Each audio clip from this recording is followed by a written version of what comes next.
I guess we need an intro. Let's go. Formalities over.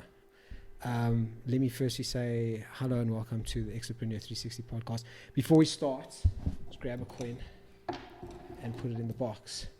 This is charity. It's my purpose in life is charity. You asked about Always Good, Often Great, so that is it's part of the charity project that I've started. But Always Good, Often Great is it's a. Sorry, give me 1 second. Let me just start this as well. Sorry, you asked about Always Good, Often Great. So it's a phrase my father used to use. My late father, he was a very sickly man. Sick for like 15 years of the last 15 years of his life, very, very sick, cancer, and yet the most positive human being you've ever met.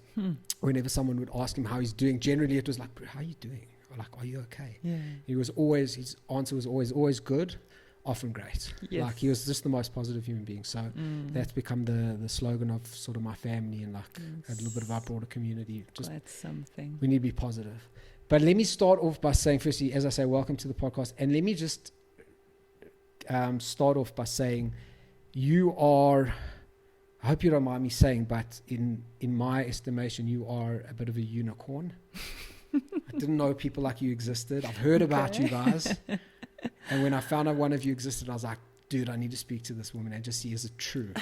I love that. I love unicorns. Good, I'm glad, because for those who don't know what I'm talking about, and this, I know you're a lot of things, but the reason I asked you here is because you're a fruitarian, which as far as I'm concerned, may as well be a unicorn, because I legitimately didn't think you guys existed. I get that. I was like you too before. Really? Yeah, I got you. Yeah, because I've watched the way, I mean, as I say, I only got introduced to you guys, lumping you in as the few fruitarians that are out there. I know there can't be a lot of you, are there? Millions. Are there? Yeah. Yeah, but like those are animals and monkeys and stuff. No. There are millions of Really? humans thriving on fruit. Really? Thriving, not just surviving, thriving. Thriving. So, yeah, I was, as I say, I've heard about you. And diet, I think, is important to me, but it's important to everybody. Live it. Yeah, it's a huge deal to everybody. I mean, it is what we do with a huge part of our life. I was introduced to you guys and someone said to me, yeah, I know a fruitarian. I said, no, you don't. Nobody knows real fruitarians. They're like, no, this chick lives. And then they sent me your podcast YouTube video that I watched, which was mind-blowing and mind-expanding. But I found, and I think I said this to you on the phone, I found it quite hard to follow because it was so, it gets into so much biometric and like biological stuff, and I just lose interest, to be honest. I'm dead honest. I'm very much like just tell me the broad strokes so that I know what I'm doing. But I found it fascinating that, as I say, like there are people out there who live on only fruit.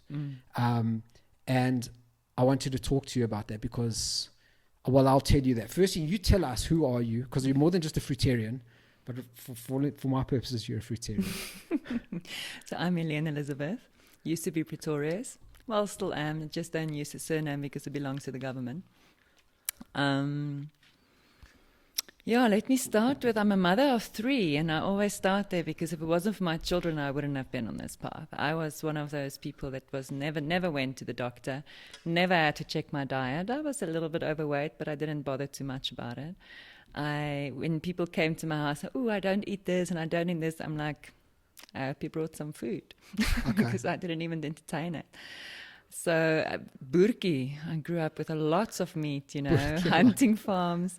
When I grew up, meat was a huge part of my life, and I didn't have any reason to question it at all. I actually didn't even bother to see why other people didn't want to choose it.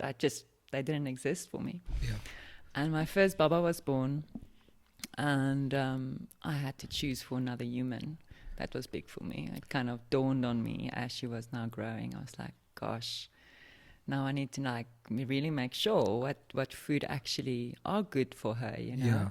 And I lacked energy big time. I was only 31. I was so tired. I just didn't feel it was right to feel that tired. Yeah. So I started asking the question, how can I get more energy?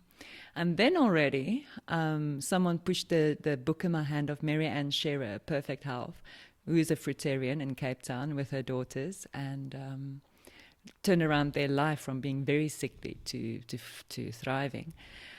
I laughed it off. I was like, this is absolutely insane. You know, it just cannot be. We need our fatty acids. We need our protein. This is ludicrous.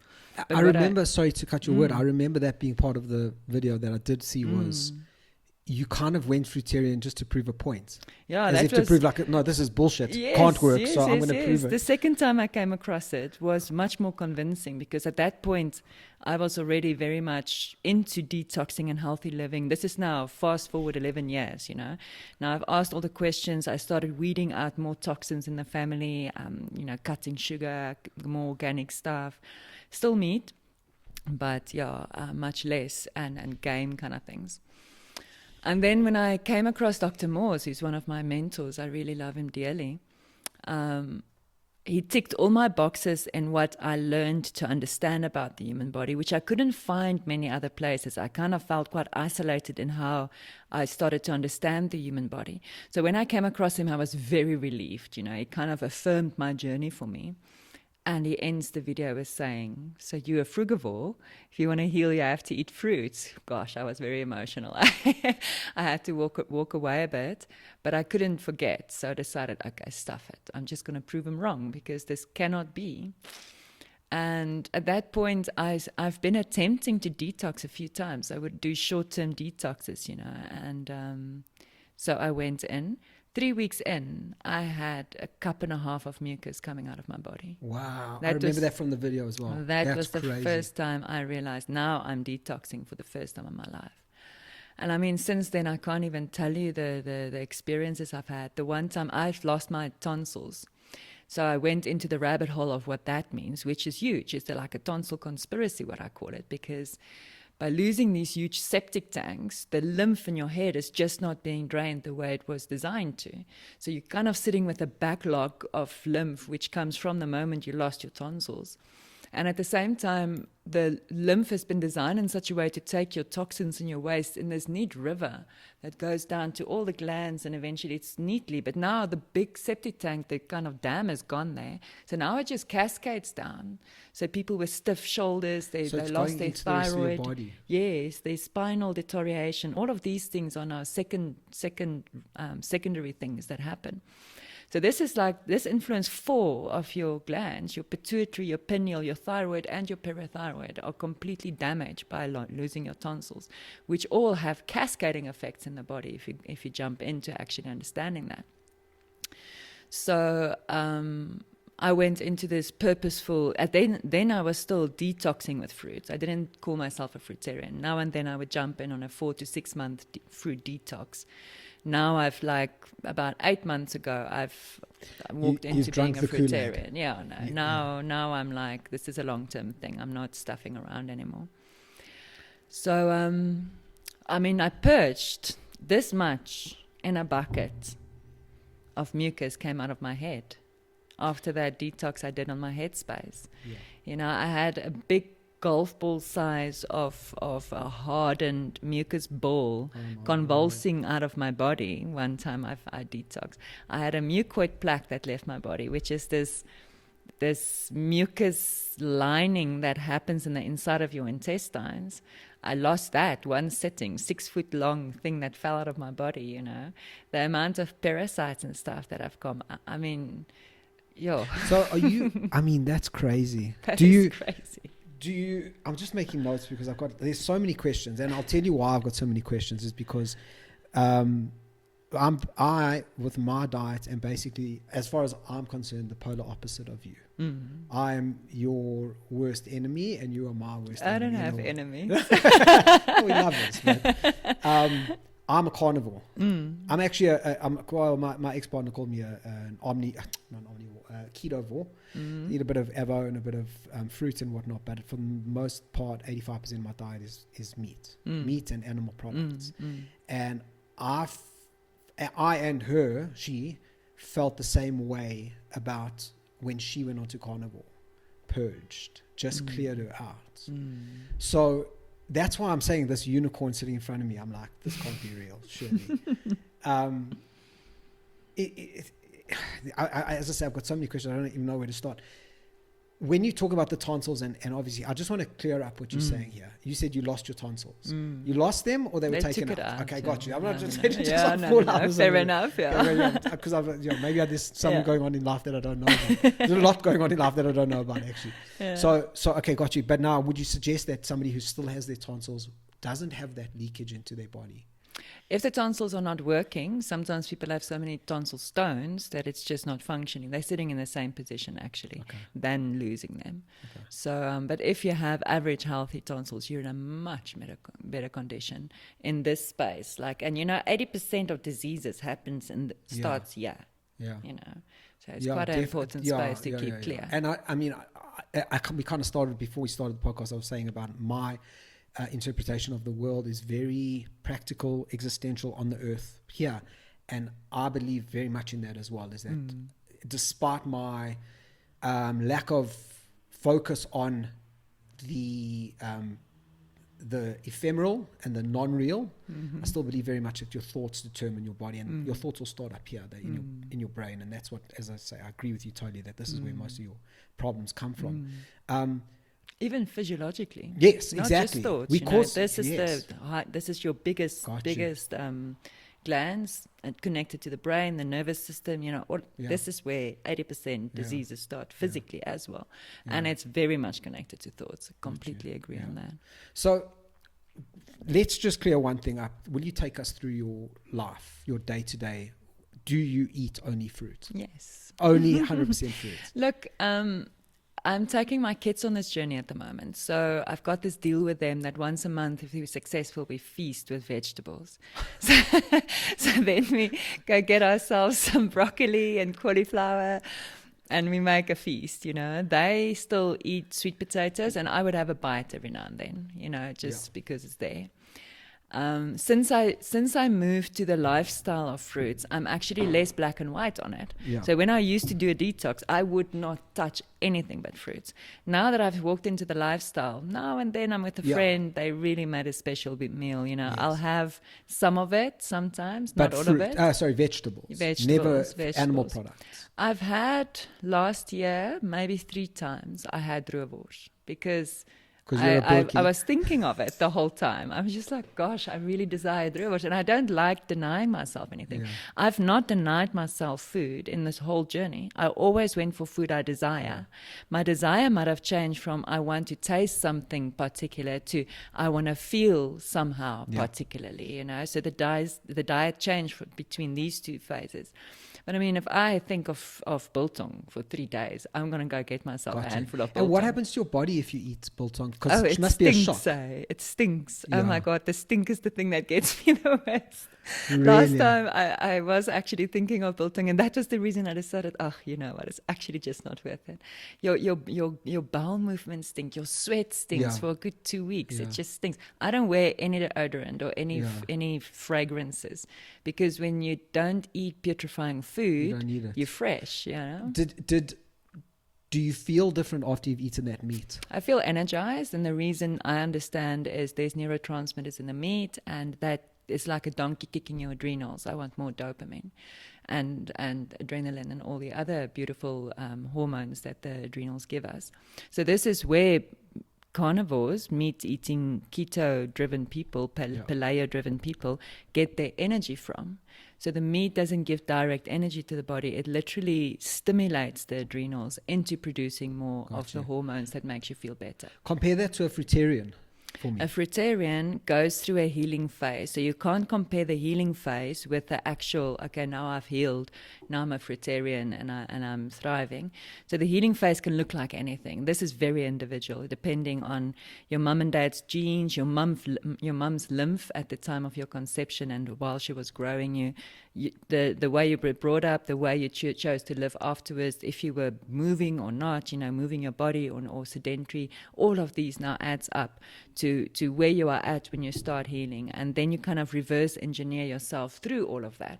So if you've had accidents and injuries and operations, you're gonna kind of feel it as you heal from it, So you can't compare the healing phase with afterwards. But when you switch to fruit, you start building building dynamic energy. This is when you're working on cellular energy, because you're basically busy regenerating on a cellular level. You know, now recently I was sent a video by someone, I can share it with you afterwards, where they show they now want to, they're cultivating neurons because they want to merge it with AI. You know what they keep the neurons alive on? Fruits. Okay. Because fructose is the top fuel for your cell. And we've been educated against that in such meticulous. I mean, when I heard fruits are for us, I was like, it's impossible. I've been educated the opposite. At that point, when Dr. Morse came into my life, I might have had one banana a week because I cheated with a banana because it's sugar. And it's like a chocolate and you shouldn't have it. That's where I came from, you know. And that's where most people are. We've been educated like that. So now when you start eating your fruits, you're actually working in on the mitochondria. You're actually working on a cellular level, building dynamic energy. I never used to run. I was never a good runner. Now I run 18-year-olds, like I beat them at a 200, you know, easy, drop of a hat. I can run, catch dogs if I have to, at the drop of a hat. It's like you've got, and you don't even breathing hard afterwards. So it's like a mainframe upgrade in a way, or it's a different operating system. Yes, that is the best way to put it like that. That's why for me, I don't have enemies. Carnivores are just people that want to go hard and fast, and they don't mind exiting quick. I want to go long and far. I'm after longevity, you know. Which is exactly what I said to you about me as a human. Is I'm very intense. I'm very let's get down to it, let's just get it done kind of thing. And I it's funny because I've been talking about carnivore for a long time. I've been talking about fruitarianism for a long time, since I found out that you actually do exist. And I've been talking to a lot of people. And one thing that an opinion that I've developed, or an understanding of how this all works that I've developed, and maybe I've never expressed it so well. I've just expressed it now in the best way I think, is by saying it's an operating system, because of the way you explained it. It allowed me to get to that thing of like, oh, it's an OS. So when I talk to people about fruitarianism, I say, no, I've met them. They exist. Like, one's going to come chat to me and like tell me like what's what. So it is real. And I kind of said to them, you know, guys, this is how I can figure it out, is in the way that I see it. Because when I tell people that I'm fully carnivore, if I go a week of only animal products, or my ex-girlfriend was full on, like she was bonkers, like meat broth and all that stuff. And it really did do her well. The way that I've had an understanding about this is, humans are all different. We are all very different. We all have our own genetic makeup. We have our own existence. We have our own nature and nurture. Everything's different.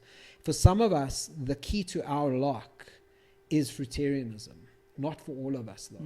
Like, if I were to go into fruitarianism, it might not work, or I might struggle a lot more. Does that sound right? Like, that OS might not work in this hardware. Does that sound right? I don't agree with it, with my experience. Every person that has connected with me personally, that I've been working hands-on with, heals. Doesn't matter what diet they come from. Yes, some has a worse journey than other healing. There's no two ways about it. The sickly carnivores that got to me, whose body was clearly sickly before they even switched to carnivorism. And if you have weak kidneys and liver, you're going to suffer when you turn to carnivorism. If you have an extremely low functioning adrenal, it's going to catch up with you. Within 2 to 3 years, it's going to catch up with you heavily. So if you're in that category, you are burning up with acids by the time you get to me, you know. So I've been dealing with very sickly carnivores.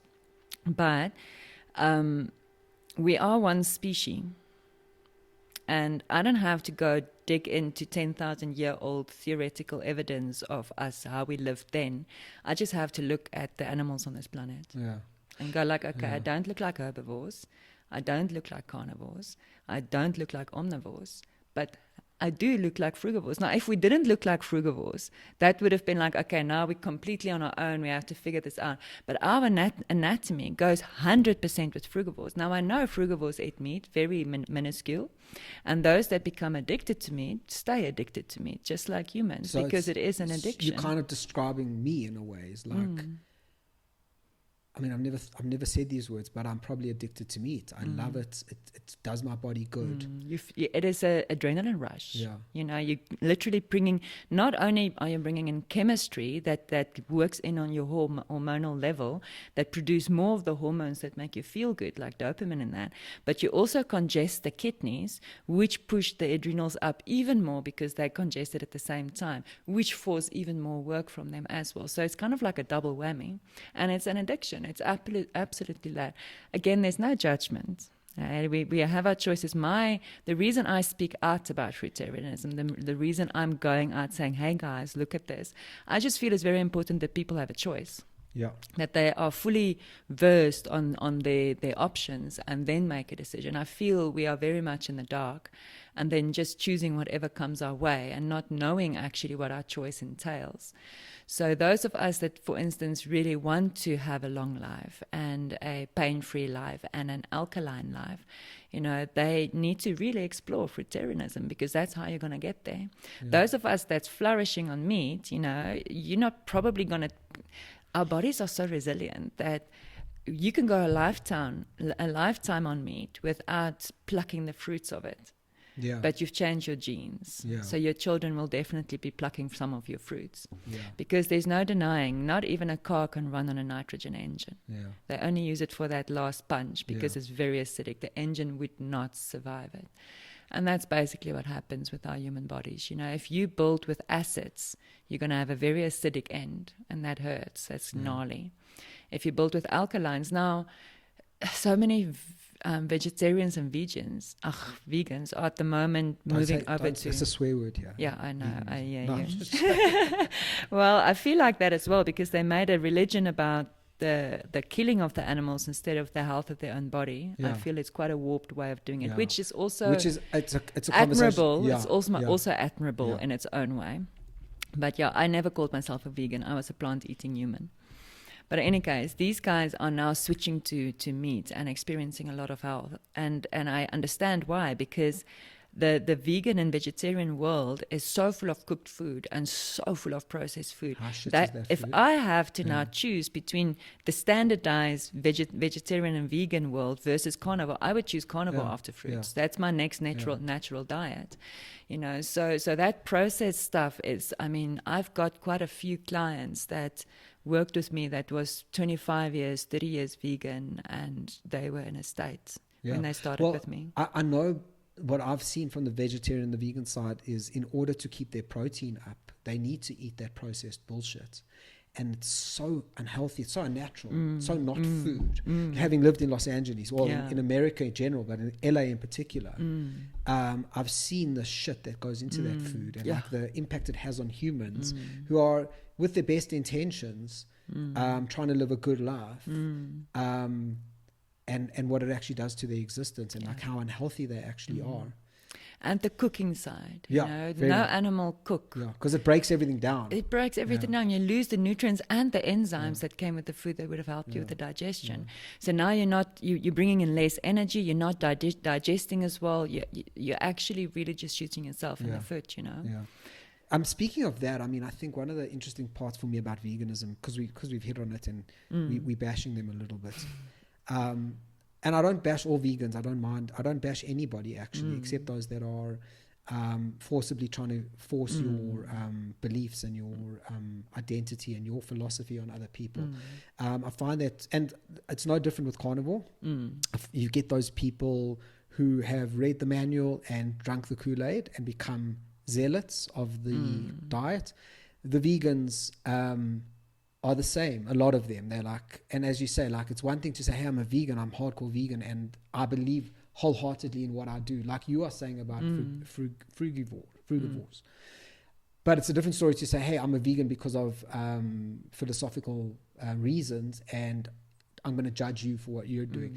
How do you feel the same way about fruitarianism in terms of like, are you judgmental of other people? I used to be. Did you? I went through my stages. I've matured. Yeah. You know, I also went through stages where, I mean, I turned on my previous diet, the carnivore focus, because I also was doing Atkins and that in my time, you know. So I definitely went through a period of, although I didn't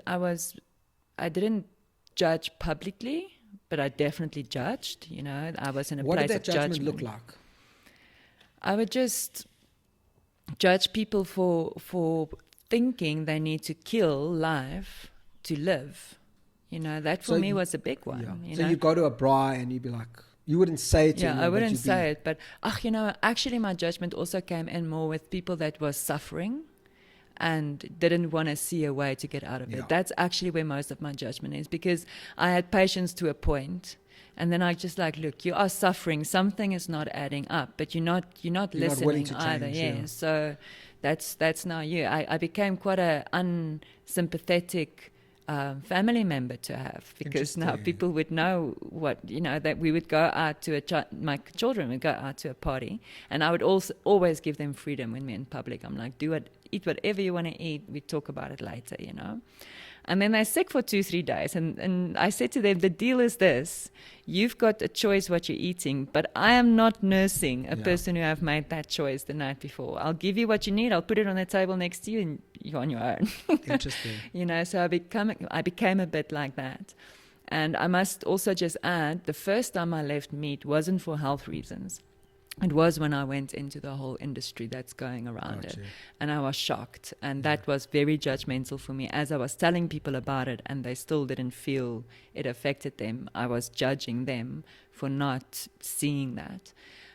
But I grew through it. I realized there's other ways of doing it. I've now, know so many of my friends that grow their own meat and are so lovable about it, which I also find so sad, because you're growing this animal that loves you, and then you kill it, So it's also quite a sad, sad part it's a for complicated me. relationship. First to admit, the carnivores, we have a complicated relationship with, like we used to have chickens here, a lot of chickens. In fact, they were our pets. Loved, absolute best pet that I've ever had have been multiple different chickens. Love them. Before anyone asks, no, we didn't eat them when they died. We had that much respect for them, but loved these chickens. They, absolutely loved them. Chowed their eggs. They would legitimately like come and sit on the bed with us. It was a beautiful, beautiful pet to have. And it's a very complicated relationship, because I do love animals and I do appreciate animals. But I also find them delicious, and I eat them. And and I do recognize, and I think most carnivores do recognize, that there's a lot that goes on behind the scenes, especially, as I say, having lived in America. South Africa doesn't know from immoral farming practices compared to America. Like the amount of people they are feeding is 7-8 times as many as us. So they've got a shitload more bad practices. So I'm not oblivious to the fact that there's bad things that go on. But I do feel much more comfortable being a carnivore in South Africa than I did in America, because of, as I say, the farming practices. Yeah, that's a big one. So I did go through that judging stage, but then I also came to the realization that all is life. Even the carrot that you take out of the land is now dead. You ended its life. So now people laugh at me when I start saying that, but life is life in the end of the day.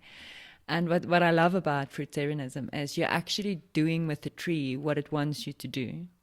It makes the fruit so that you can spread the seed. That's quite a lovely edge. It's very circle of it. life. It's very circle of life. And then if you go into the practical side of things, if you're looking at the dystopian future and you want to feed a shitload of people that's been displaced, if you're going to do a 1 hectare fruit forest versus a 1 hectare vegetable crop versus a 1 hectare vegetable crop versus a 1 hectare growing meat, you're literally feeding 25 versus maybe between 100 and 1,000, depending how you plant, versus 10,000.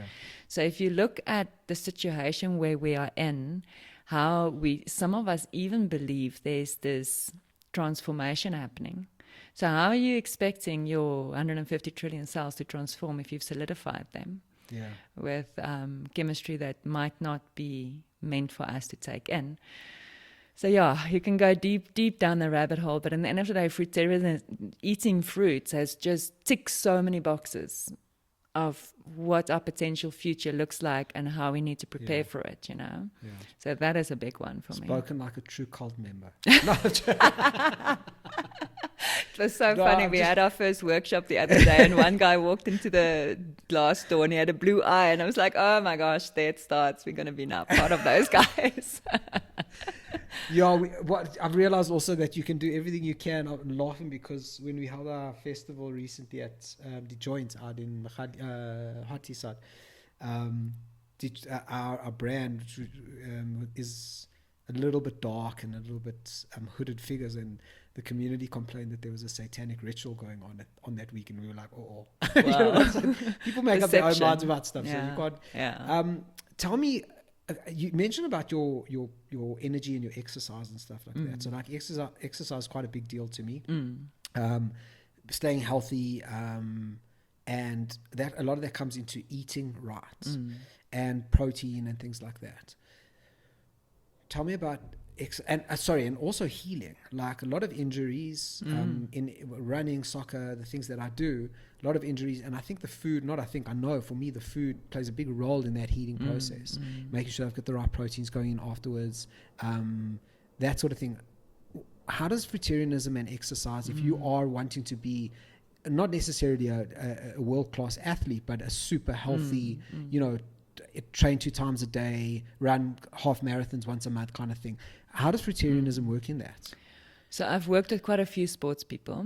I've got a handful that's long-term fruits because they've experienced it. Many would I do this 28-day detox online. They would do the 28-day detox and they will always be astounded at how quickly they're recovering after their sessions, how much more they can endure, endurance.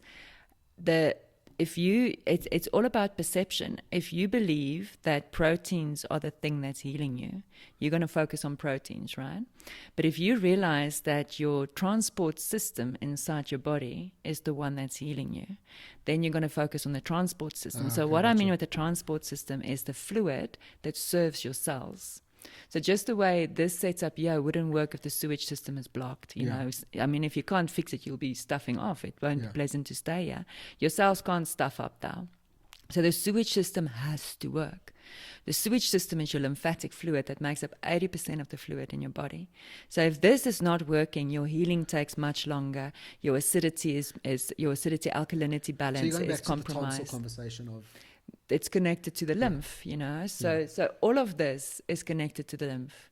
The reason we are in trouble is because the foods we're eating are acidifying the lymphatic fluid, and the lymphatic fluid moves from being a plasmic see-through water, like a crystallized water, H3O. It moves from that substance to a thick white substance, to some people a thick yellow substance, to some people a brown dehydrated substance.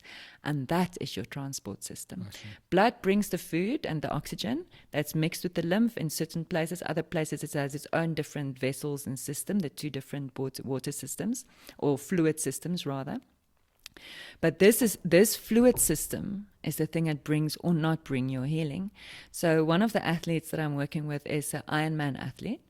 And usually I ask people when they start detoxing, because they're going to heal, to tone down the exercising for the healing period. And then when you stop losing weight and you're on the same diet and you start picking up weight, that's your signal. Okay, sharp, you've done detoxing now. This can take anything from, I would say, 6 months to a year and a half, depending how sick you are, where you're coming from. When you start picking up the weight, you now know your body has stopped detoxing. Now you can start building. You can look like a gorilla if you want, or you stay lithe as a monkey. That's now up to you, depending what your lifestyle looks like.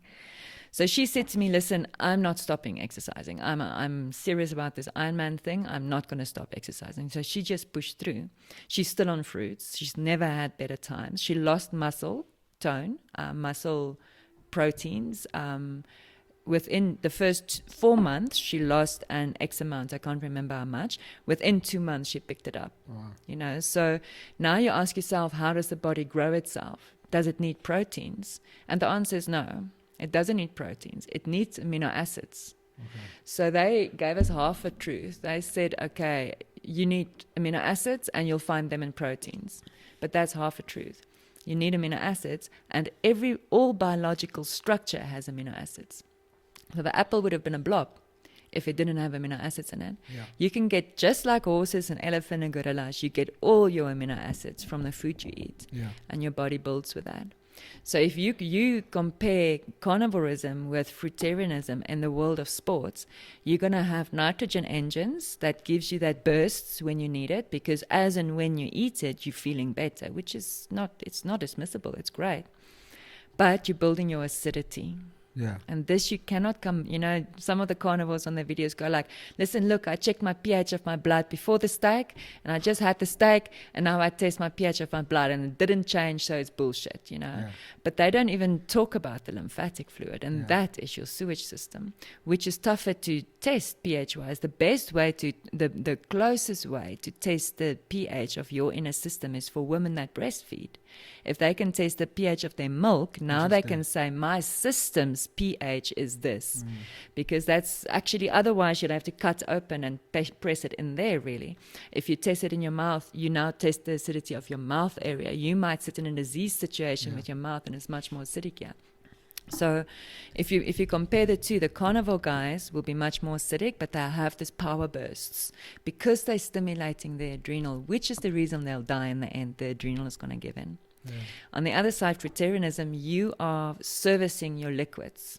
You are making sure that the sewage system stays running. So all the cells' wastes, which when they eat, they poop, is being picked up and is taken out. So the baby's bum is clean. So the acids are gone now. And the food that you bring in doesn't leave acidic ash.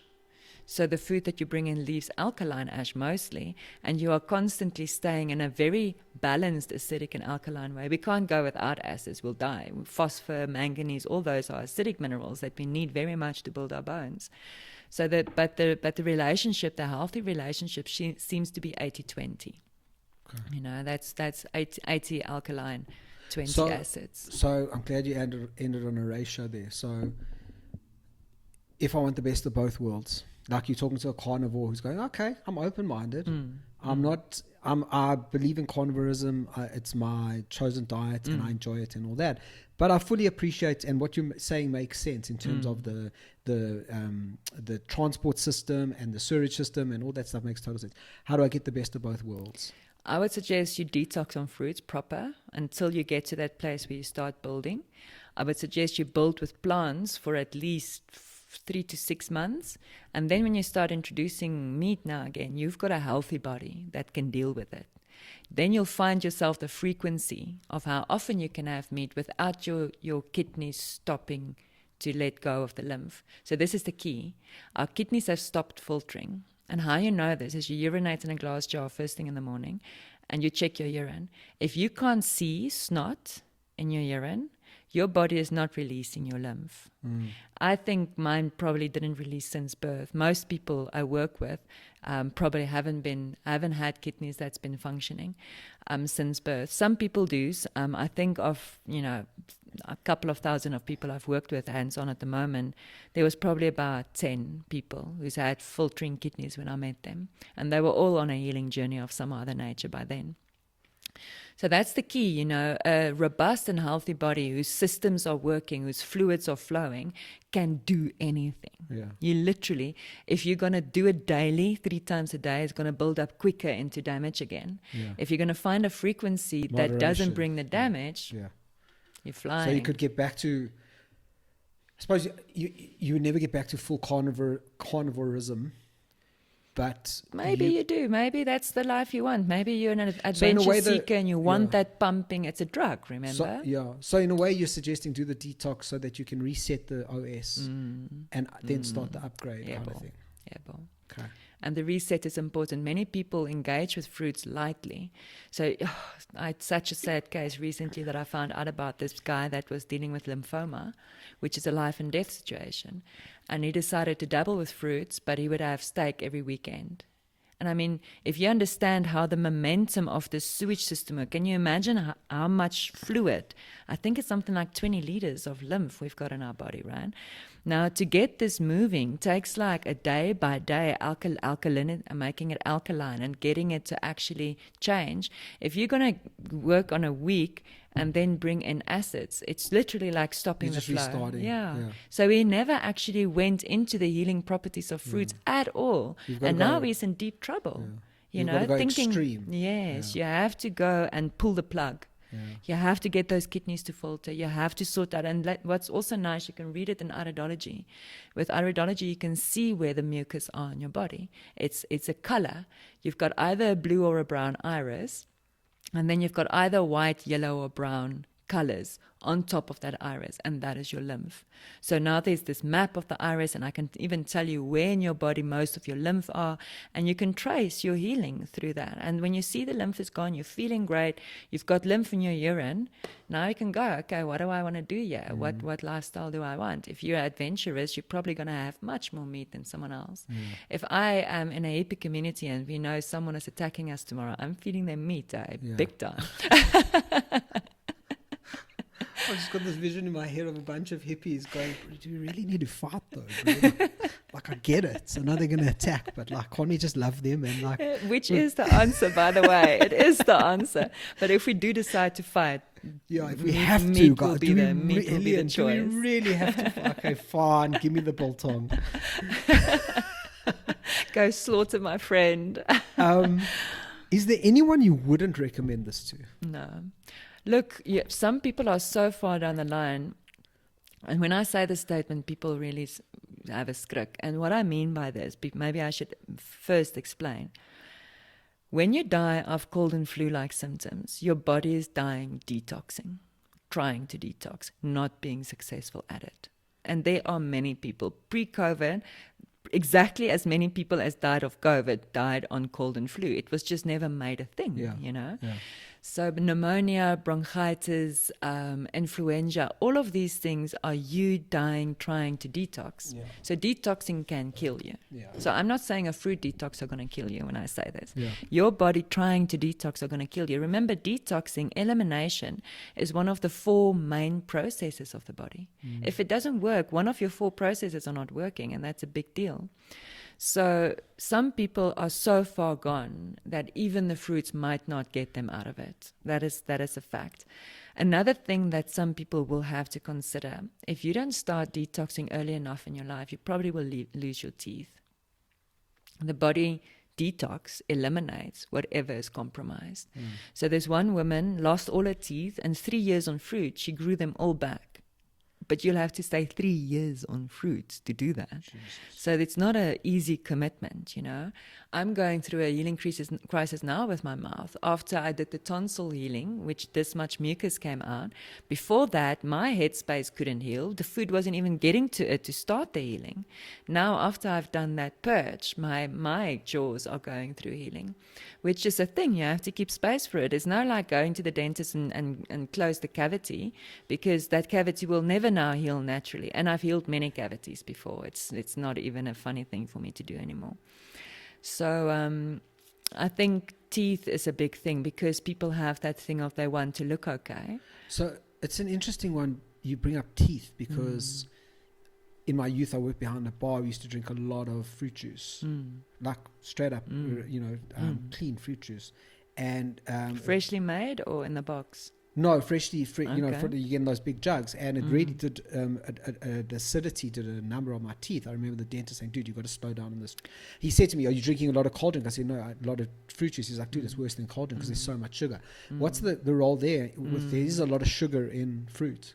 There is. The big thing that's affecting an acidic mouth is the acid fruits. So acid on acid burns. Gotcha. So when people come to me and I usually have quite a few questions around their mouth, I will have more now. I just recently dove into this whole research around the teeth and how teeth are connected to the meridian lines, how they're now finding mouth bacteria on the heart and the kidneys and all of that, because it literally feeds back.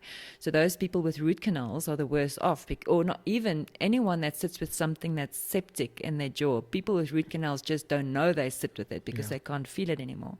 This feeds into this meridian line path and to the rest of the body. If you don't believe in meridian lines, it doesn't matter, because it feeds into the body. They've proven this now. So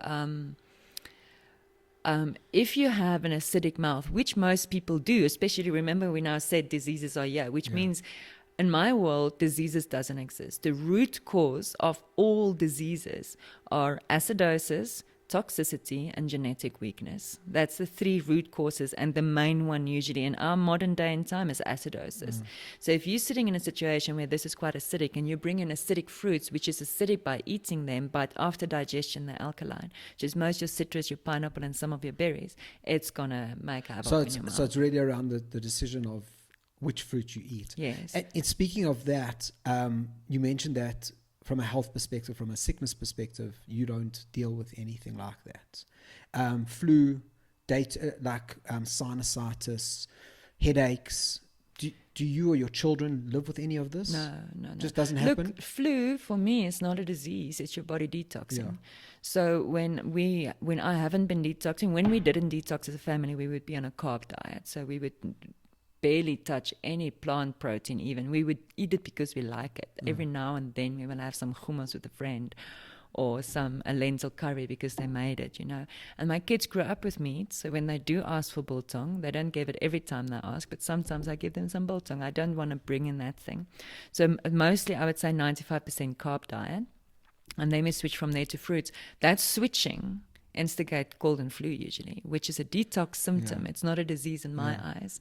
And you can revisit this on a fruit diet. Your body can literally be fine, and then it's got a big clump of waste coming loose. And because it's so fast and your channels are not open yet, it's coming out in all crevices and stuff. For instance, the reason when I started detoxing, my kidneys wasn't filtering and my lungs are overdeveloped because I swam a lot when I was developing. And so it's the strongest elimination organ I've got in my body. So my body used my lungs as the exit. I coughed mucus for 4 months. I mean, doctors would go like, you're in deep trouble. You're going to die because after a month of coughing, it should stop, And they would give you medicine to dehydrate the mucus that actually wants to come out so that you stop coughing. I mean, that is just ridiculous. But the moment my kidneys started filtering, I stopped coughing. Because now the mucus had another exit. Another organ was able to excrete for you. Interesting. Yeah. So the headaches comes and goes. Look, if you used to have a lot of headaches, you're going to have headaches as you detox because your body is reverse engineering it. It reverse engineered to the point I stopped eating Kentucky long before I even stopped eating meat just because I just found out about the industry and I could not even fathom eating it anymore. And I was detoxing at one point and I started craving Kentucky, like to the degree that I'm like, what is going on with me? And then one day I had this craving for peanut butter and all of a sudden the penny dropped. I'm busy detoxing the layers of my detox when I was a student, when I was living in Kentucky and peanut butter. You've built the layers up over decades and you're now scratching them away. And that's so interesting. Our body's got a memory. Yes, it's amazing. Unbelievable. Speaking of memory and genetics, you touch on it, Nana. Our white folk have veered away from the tropical space thousands of years ago into a much colder space where we didn't have a choice but to start eating meat. But this is where my judgment also dropped and I realized, thank goodness our body is designed to also be able to eat meat.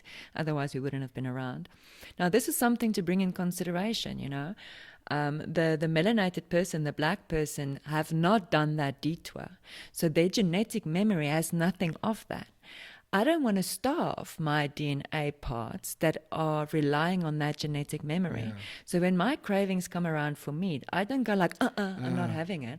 I'm definitely having my medicinal dose, And you're listening to your body, which I've always said is such an important part. It's one of the things that carnivorism and like just mindset really got me into over the last couple of years is a small little example, practical example on a data level is when you're eating and you've got food on your plate and you've got 2 or 3 bites left and your body's going, dude, I'm actually full. Stop eating. But we in the Western world go, no, but it's 2 bites and it's actually quite delicious, so I'm going to finish it. That's where we put on a lot of weight. So that overeating. And the 3 meals a day thing. Even just that. I don't do 3 meals a day anymore. You just eat when you're hungry, Well, that is, as I understand, the last thing I wanted to ask you was about your eating schedule, for lack of a better word. You just eat fruit throughout the day? You don't have 3 meals a day? Like, how does it work? When I'm by myself, which I now was when I was traveling, I literally eat when I'm hungry. And then there's a bit of a danger in that because sometimes we're so involved with what we're doing, we don't even listen to our body. Yeah. So I've also experienced that part of almost starving myself too much because your thoughts are not just on food, Yeah. you know, just not on food. Because my children are in a self-directed educational school, so there's this time happening. We still do have our lunch together and that. But the healthiest way, which I know, if people ask me, what's the healthiest way to eat food? It would literally be to forage through the day. And also now and then leave enough time. Just don't eat. Just have intermittent fasting. So we do dry fasts every now and then. Every 2 weeks we do a dry fast where we don't eat or drink anything. We just do a dry fast. You don't even think of food. There's nothing going over your lips. You know, that's also an important part to bring in. And if you think how we lived back in the days, of course, if the trees were far from each other, you had your apples and then you had to walk a day and a half before you got to the next forest that had your pineapples or your mangoes or whatever, you know. So there would be times of not eating anything, which is very important. But other than that, if you can sit down and eat your 3 to 5 bananas, and then maybe a couple of, or when you're hungry, you have your 3 citrus, and then when you're hungry, you have 2 nectarines, and then when you're hungry, you can't try to change it up quite a lot. Variety is always good. But that's also out of preference. I mean, you must get very sick that and also nutrients and minerals. I mean, red fruits have a way different constitution than your whiter fruits, you know. So variety is important. If you were to have to choose a fruit to live on forever, organic grapes would be your summer fruits and organic citrus would be your winter fruits, you know. So you can actually live on those fruits forever without having any other foods. It's got everything you need in it. And that's why the grape diet has healed so many people and they stay on it for a year or two. Yeah, I laughed because when I was 17, 16, whatever, I decided I'm going to do a grape detox and it just didn't go well. Let's just say that. The healing event, No, but it was more like just tough. Yeah, lack of understanding and you know, education. Yeah. And drinking, you drink water. There are fruitarians that don't touch water. You don't have to. Because you're getting a lot of liquid out of it. You're eating your water. You know, fruits are H3O2, structured water. So now they're going to all this trouble to structure water with all these fancy machines and electromagnetism, which is great. Yeah. You know, it's better than unstructured water. But you find it in fruits. It's like, dude, it's already done. Just go eat your fruits, you know. Yeah. So I do love water though. So I do have a cup a day, maybe 2. If I eat, for instance, now this is interesting, when I have my Frugivore after having not then you're thirsty as hell. Gosh, yeah, because you're taking a shitload of salt. Nothing can quench that thirst. It's like an intercellular thirst. You've drowned your body in salt. It is. Yeah, salt is not the big thing. It's the meat. It's the meat. It's the meat that's a big thing. It's acidic. Yeah. So and one of the characteristics of acids is dehydration. So it's not really the salt. I drink a lot of salt in my water. When I very rarely have a bottle of water where I don't have salt and lemon in. It's kind of my way of structuring the water, you know. Yeah. So I bring in. I think salt is quite important because our kidneys are supposed to regulate our sodium, and our kidneys are in a state. Yeah. So it's not being regulated like it should. Yeah. Yeah, I think. Yeah, I mean, I drink a shitload of water. 3 to 4 liters a day. Yeah, you'll have to. If you eat meat, you'll have to. Well, I do that. And the water doesn't hydrate you. It's a solvent. It just washes you. Yeah. Well, I find it's more like it's an effort. I don't need 3-4 liters, but it's a habit I've picked up over the years doing a program. But it's unicorn, man. Fucking unicorn. Helene, anything else you want to share with us? Any other like weird things that you do that are, how can people get hold of you? Like obviously you work, this is what you do. What can people? Yes, I've got a website, Anouthen. It means from above. So it's anouthen.co.za. There they can find me very easily. I do workshops. I do online workshops and physical workshops. So I've got this 28-day detox that runs on a monthly basis. Okay. So you can just chip into that whenever you're ready. I would say the one thing I can add to the conversation that hasn't been touched on is the herbal support. And this is something, you know, the healing events are hands-on events that you go through. You go into diseases, what we frame as diseases. This is what you're going to look like. You're going to go through a stage. If your kidneys your adrenals are extremely low, you're going to need energy. You're going to be so fatigued. Some people are flying on fruits. When they start eating fruits, they're just going better and better every day. Other people are really having a tough time just to lift their heads off the pillow because their adrenals have been kicked so much. It takes some time to heal. That's what the detox is. It's a journey. It's a journey. It's a healing. It's a healing journey. So the herbs helps a lot. It really helps a lot to work with someone that also don't use stimulating herbs, because so many of our African herbs and other herbs are stimulating, which brings immediate effect for the body. So many people go for those ones to heal. But if you want to actually heal your body, you want to soothe and support. You don't want to stimulate it further. Yeah. So I would say that is something to consider. If you now after this talk maybe go like, oh, now I'm going to eat fruits, and 2 weeks in you're feeling really crappy and shit, instead of walking away from it, reach out to someone that know what they're doing and know how to support you. Yeah. Well, that's why I think it's so important. That's why I like to have people like you, to talk to people like you, because it's about, we can't do anything alone in life. Very much about being on teams and asking for help. Don't try this at home alone. Like Leon's here, reach out to her. We'll put all your information. Well, try it, and if you suffer, come out to me, because some people really just fly. They just start eating and they're flying. Interesting. So if that is that easy for you, go for it, but don't walk away. Because don't give now, up. Because now it's tough for you and you're not sure reach what's out going for help. on. Yes, absolutely. Okay, well, we'll add all and that's good homework. I like to give people homework to do on the podcast so that it's actually quite practical. As I say, like, let's fucking get shit done. So absolutely. That's awesome homework, and we'll put all your information in the podcast notes. Thank you for proving me that mythical creatures do exist. Yay. I love that. And thank you for not judging me for being a carnivore, because I was not at all. And I'm still I've been put out requests and I'm looking for a vegan, but I want to meet a militant vegan. So if you know of anyone, I'd love to get introduced to a militant vegan who really believes in that side of the world, because I want to have a conversation with them, because I think it's a super interesting one. But this has been fascinating. This has answered a lot of questions to me, and you've been very convincing. I know you're not out I'm here not in the world of convincing. Yeah, I know you're not out here to sell, and I know you're not out here to you're not really a cult member, but in a way you are. You're representing the fruitarian cult, and I must say what you've shared has been very convincing. It's been it makes a lot of sense. You've pitched it at a level that an idiot like me even can understand, so I appreciate the hell out of that. So thank you. Thanks for this space. Thanks for the conversation. Amazing. I love it as well. We'll chat again soon, I'm sure.